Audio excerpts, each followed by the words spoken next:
আগামীকাল রাজ্যের দ্বিতীয় দফার নির্বাচনকে সামনে রেখে উত্তর কলকাতার প্রশাসনিক প্রস্তুতি এখন চূড়ান্ত পর্যায়ে। এই গুরুত্বপূর্ণ প্রক্রিয়ার কেন্দ্রবিন্দু হয়ে উঠেছে নেতাজি ইন্ডোর স্টেডিয়াম, যেখানে দিনভর ব্যস্ততা চোখে পড়ছে প্রশাসনিক মহলে। উত্তর কলকাতা জেলার জন্য এই স্টেডিয়ামটিকে distribution centre and receiving centre DCRC হিসেবে নির্ধারণ করা হয়েছে।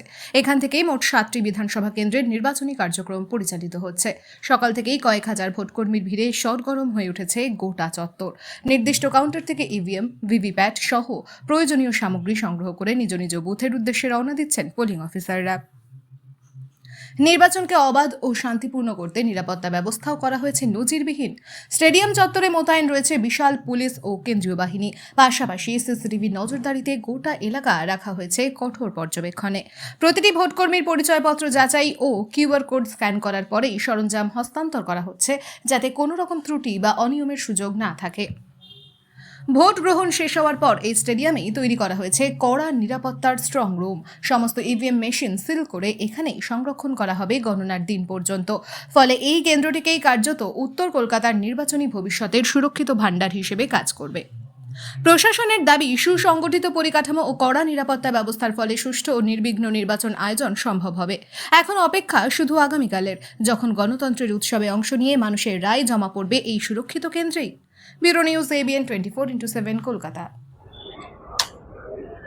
Morning, sir. What is the arrangement and how much you are satisfied after visiting the arrangement protocol?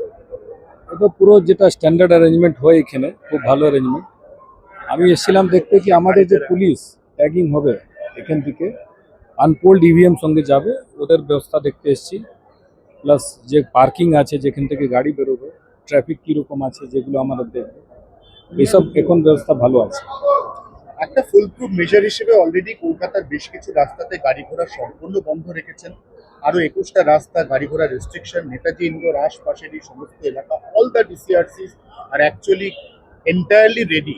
তো কি মনে হচ্ছে প্রথম দফার মতো দ্বিতীয় দফা অন্তত কলকাতার পার্সপেক্টিভে অ্যাবসলিউটলি পিসফুল হবে? অ্যাজ অফ নাও যে ডিস্ট্রিবিউশন সেন্টার আছে এখান থেকে যে পোলিং পার্টি আছে টাইমলি বেরিয়ে যাক এবং টাইমলি পোলিং বুথে পৌঁছে যাক, সেই জন্য ট্রাফিক ব্যবস্থা দেখতে হবে। এরপরে গতকাল থেকে গত পরশু দিন থেকে মোটরসাইকেল পেট্রোলিং হচ্ছে, এরিয়া ডমিনেশন হচ্ছে এবং আমাদের HRFS QRT সব অপারেশনাল আছে। তো যেখানে ভোট হবে ওইখানে কোনো রকম সমস্যা না হয়, কোনো রকম ইন্টিমিডেশন না হয়, রাস্তাঘাট সব পরিষ্কার থাকে, যেখানে লোক যেতে পারে, এইগুলো ব্যবস্থা করা হচ্ছে এবং সব ব্যবস্থা হয়ে রয়েছে। আমরা ওইগুলো সুপারভাইজ করবো। এরপরে ট্রাভেল মেকারদের কি গ্রেফতার করেছেন? ট্রাভেল মেকার অনেকগুলো হচ্ছে, প্রিভেন্টিভ অ্যারেস্টের ফিগার আপনারা নিয়ে নিতে পারেন, যেটা দেওয়া হচ্ছে নোডাল অফিসারকে। অনেক সংখ্যায় গ্রেফতার হচ্ছে।